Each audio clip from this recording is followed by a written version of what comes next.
वालेकुम। आज हम MA1 का और MA2 का एक नया चैप्टर है कॉस्ट क्लासिफिकेशन पढ़ेंगे। हम इसका MA1 का कोर्स इस वीडियो में इंशाल्लाह कवर कर लेंगे और इसका जो पार्ट 2 होगा, जो MA2 का सिलेबस होगा, वो इंशाल्लाह नेक्स्ट वीडियो में कवर करेंगे। तो सबसे पहले हम इस तरह एक टर्म लिखी हुई है कॉस्ट सेंटर। देखिए, a cost centre is a production और a service location, a function और एन एक्टिविटी और an item of equipment for which cost can be accumulated। अब देखिए, कॉस्ट सेंटर से क्या मुराद होता है कि आपकी जितनी भी कॉस्ट होती है, एक जो कॉस्ट आ रही है, आपकी जितने भी चीज़ों की कॉस्ट आ रही है, वो जिस सेंटर पे जाके एलोकेट की जा सकती है, वो आपका कॉस्ट सेंटर है। अब मिसाल से समझते हैं। आपका देखिए, एक कॉस्ट सेंटर हो सकता है प्रोडक्शन, जो कि इधर मेंशन है, और एक हो सकता है सर्विस।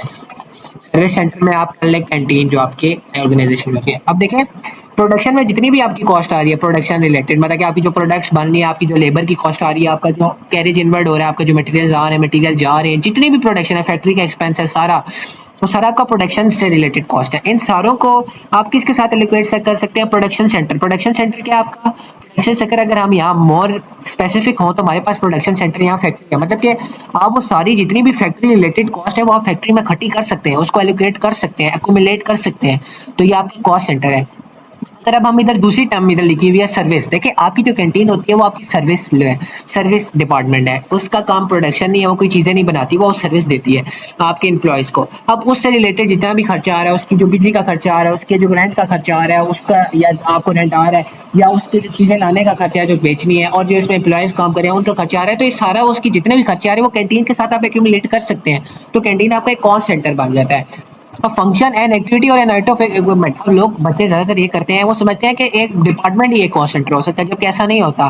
आपका पूरा क्या कहते हैं, एक इक्विपमेंट, मतलब कि आपकी एक मशीन है। देखिए, आपकी कोई भी मशीन है, अब उसके साथ भी इतनी ज्यादा कॉस्ट है। आप देखिए, मशीन की लुब्रिकेशन है, उसको जो ऑयल आप लुब्रिकेट करने के लिए दे रहे हैं, वो प्रोडक्शन में जो काम आ रही है, वो जो बिजली इस्तेमाल कर रही है, और जो मुख्तलिफ उसके खर्चे हैं, उसकी डेप्रिसिएशन है, ये सारी उसकी कॉस्ट है, और ये सारी कॉस्ट मशीन के साथ एसोसिएट की जा सकती है। तो मशीन भी एक कॉस्ट सेंटर है। तो ये याद रखिएगा कि आपका कॉस्ट सेंटर आपका प्रोडक्शन की कोई डिपार्टमेंट हो सकता है, सर्विस का कोई डिपार्टमेंट हो सकता है, या कोई आइटम ऑफ इक्विपमेंट, फंक्शन या एक्टिविटी हो सकती है। तो यहाँ हमारा कॉस्ट सेंटर खत्म होता है। अब आगे है कॉस्ट यूनिट। देखिए, कॉस्ट यूनिट है, वो एक यूनिट है प्रोडक्ट का, जिसके साथ कॉस्ट अटैच है। मतलब कि अब आप देखें, आप हजारों जो प्रोडक्ट्स बना रहे हैं, उनमें से एक जो प्रोडक्ट है, वो आपका कॉस्ट यूनिट है। अब बच्चे जो होते हैं, वो इसको यूनिट कॉस्ट से रेफर करते हैं। देखिए, अब आपको मैं कॉस्ट यूनिट और यूनिट कॉस्ट में फर्क करता हूँ। देखिए, आप बनाते हैं, आपका होटल है, उसमें आपका जो एक रूम है, वो आपका एक कॉस्ट यूनिट है। मतलब कि आप एक कमरा देते हैं ना, एक जो भी कस्टमर है, ठीक है, पर कस्टमर होता है, तो आप एक कमरा देते हैं, वो आपका एक कॉस्ट यूनिट हो गया। अब यूनिट कॉस्ट क्या है? उस कमरे का आपको जो कॉस्ट आ रही है।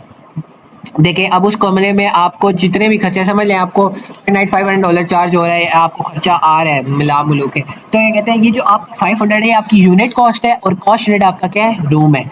अब देखिए, कॉस्ट यूनिट में आपका क्या आ सकता है? आपका रूम इन होटल आ सकता है, आपका वन कस्टमर पर नाइट आ सकता है, ठीक है, मतलब कि एक कस्टमर एक नाइट में रुक रहा है, या आपका मुख्तलिफ आ सकता है, मतलब कि एक कैंटीन में आपका एक मील हो सकता है, मतलब कि एक खाने की प्लेट, मतलब कि अगर आप चावल दे रहे हैं, तो एक खाने की प्लेट आपकी कॉस्ट यूनिट है। अब शीट है, अब ये जो कॉस्ट यूनिट होता है, उसका बैच भी हो सकता है, मतलब कि 1000 शीट का एक बैच आपका कॉस्ट यूनिट हो सकता है, या एक शीट हो सकती है, पेशेंट पर नाइट हो सकता है, बेड पर नाइट हो सकता है। तो ये सारी आपकी कॉस्ट यूनिट्स हैं। अब कॉस्ट क्लासिफिकेशन क्या होता है? देखिए, कॉस्ट क्लासिफिकेशन एक मीन है एनालाइज करने के लिए आपकी जितनी भी कॉस्ट है ना, उनको लॉजिकल ग्रुप्स में, मतलब देखिए, अब आपकी जो कॉस्ट है, उसकी मुख्तलिफ टाइप्स होंगी। अब एक किस्म की कॉस्ट तो नहीं हो सकती। कुछ मटेरियल पे आज आ रही है, कुछ आपके जो लेबर है उनको आप दे रहे हैं, कुछ एक्सपेंसेस हैं, कुछ आपकी टेलीफोन के बिल, मतलब एडमिन कॉस्ट आ रही है, कुछ आपकी मार्केटिंग की आ रही है। तो ये सारी कॉस्ट की क्लासिफिकेशन है। इनमें आप जब इनको क्लासीफाई करते हैं, एनालाइज करते हैं, तो ये आपका प्रोसेस कॉस्ट क्लासिफिकेशन कहलाता है।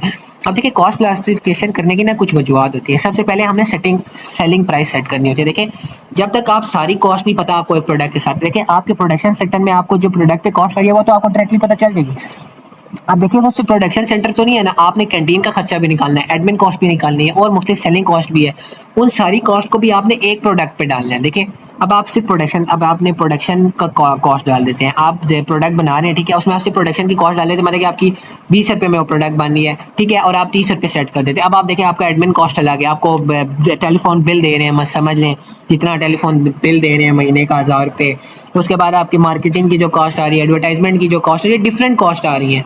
तो उन सबको भी आपने एक इकट्ठा करना होता है, अपोर्शन कर देना होता है, इधर आपने अब्जॉर्ब कर लेना होना एक प्रोडक्ट में, क्योंकि आपने उसी प्रोडक्ट से उन सारों के खर्चे भी निकालने होते हैं, तब जाके फिर आपका प्रॉफिट होता है। तो जब तक आपको तमाम ये कंपनी में आपको कॉस्ट नहीं पता चलेगी कि कितनी कॉस्ट लग रही है, तमाम में जितनी भी कॉस्ट लग रही है, और फिर उनको पर यूनिट नहीं निकालेंगे, फिर प्रॉफिट निकालें, फिर आपका जाके प्रॉफिट आएगा। तो आपको पहले से जो सेलिंग प्राइस है उसको सेट करने के लिए कॉस्ट को कवर करना पड़ता है। सेकंड ये सी इन मेकिंग। देखें, अब आप एक प्रोडक्ट बना रहे हैं, 30 रुपए की बेच रहे, 50 रुपए की, 20 रुपए का फायदा हो रहा है। एक प्रोडक्ट बना रहे हैं, 40 रुपए की बनी है, 50 रुपए का फायदा हो रहा है। अब आप दोनों में से एक बंद करना चाहते हैं, तो ऑब्वियसली आप 40 रुपए वाली बंद कर देंगे, क्योंकि वो कम फायदा दे रही है। तो ये इस तरह डिसीजन है।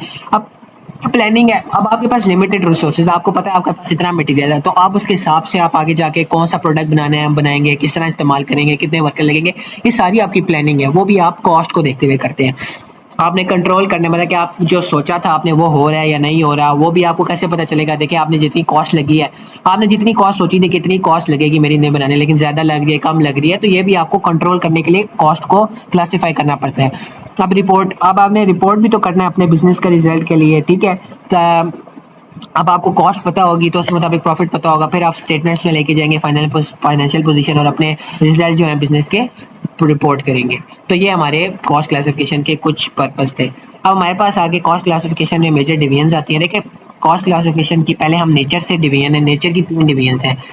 देखें, इंट्रोडक्शन के अंदर ये आती है, इनको नेचर भी कहते हैं। कॉस्ट ऑफ मटेरियल, जो मटेरियल है आपका, जो रॉ मटेरियल है उसको ऑब्टेन करने की कॉस्ट, उस मटेरियल की कॉस्ट।